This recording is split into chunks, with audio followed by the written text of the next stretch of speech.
Hey guys, what's up? Welcome back to the channel. Got a little different video here today while I'm sitting here waiting at one of my local favorite spots, Hobby Lobby, for the wife to come out for the wedding. So I thought I'd make a quick little video since I just stopped at one of my favorite tackle shops and picked up some new lures for Deepcreek this weekend that I was wanting to try.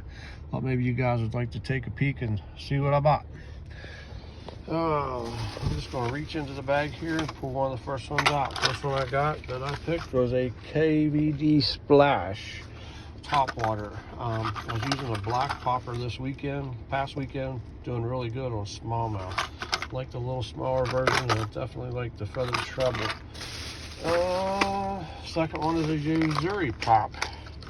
Never used these ones before, but kind of caught my eye. It is the floating, obviously, prism finish, 3D prism finish. Don't know if you can see that on there with that little bit of flash. So if I get into some clear water, smallmouth are starting to hit top water really good. I'm hoping this will do okay.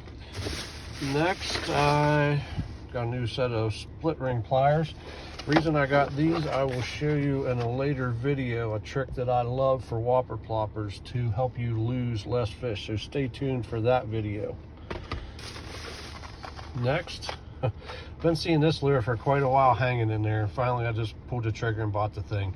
It's a PQ, which means probably in Japanese, haha, pike's going to eat this on your third cast and you're never going to see it again after you paid a lot for it. But basically, this is a topwater wacky rig. Watching the videos, looks to me like smallmouth ought to knock the fire out of this, but it's definitely going to be some pike and pickerel candy. And I'll update you here this weekend and let you know how many casts it lasts before I donate it and it becomes a souvenir to one of the pickerel, pike, and Deepcreek Lake. Next up, this is a Booyah prank. What that means, it's half a popper, half a crank. So you can see it's the only popper made that has that bill on it. And actually, we've caught a number of fish on these. I like the idea you can pop it a few times, pop, pop, pop, pop, and then you got some action coming in as you're reeling it in. So let's see what that'll do. Next, I got something I've been wanting to play with. I got the Chatterbait Mini Max. I wanted a more clear, iridescent looking skirt on it, but this here is the 1/2 ounce Mini Max compact. And I'm going to pair that with, if I can find it here, good old Swing Impact 3-inch on the back of that, and try that this weekend.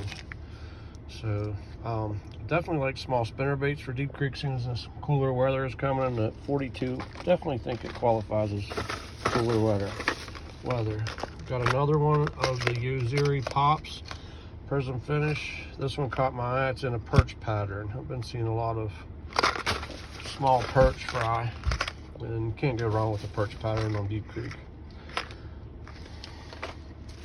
Next, one of the best lures I've been using, been getting a lot of bites, is the Berkley Chopo 75. And ironically, couldn't find these. This is the only one I could find in Morgantown.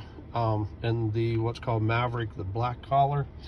Been using a whopper plopper 75, and I don't know if it's the day, the time, whatever, something's changed, but definitely not getting the bites that I was on this Chopo. And I ended up giving that to one of the kids I took out because he caught a big one on it. I let him have it. And we have just another one of the identical Chatterbait Mini Maxes. And then I've seen this that caught my eye in the old Mountaineer gun sale store. It's called the Wood Lures of Arkansas, 1937, makers of quality fishing lures. Now, this bait and tackle shop, if anybody's been in it, we generically call it the junkie fishing store. The place is loaded with stuff, just boxes and boxes of stuff up and down the aisles. And I just kind of happened to see this laying there, and it caught my eye. I thought it was a cool old lure. Probably ain't worth a plug nickel, but yeah, just thought it was really cool. So I don't know if any of you have ever seen the old technique where they used to doodle. It was called, they'd take a real long, like 15, 16 foot, basically a cane pole with about 3 foot of braid on it. Back in the day, I guess it was the old Dacron line or whatever, and they would basically troll along a weed line with this and drag it, you know, along the boat, like 12 to 15 feet off the side of the boat, and they would just figure 8 zigzag it along that weed line back and forth. And yeah, catch some big ones. That had to be exciting with no real drag, nothing. That's pretty up close and personal. But yeah, just caught my eye, and who knows, maybe I'll get on one of my local ponds with a kayak and go old school and try some doodling with the old thing. Unless I find out it's worth a lot and I have to sell it and pay bills or whatever. Buy the kids tires. But thanks a lot, guys. Thanks for tuning in. I hope maybe that gives you an idea of what I'm leaning towards the fall season. Things are changing, transitioning, definitely with this cool weather. So if anybody has any questions or like to take a trip on Deep Creek, give me a holler. Thanks a lot. God bless.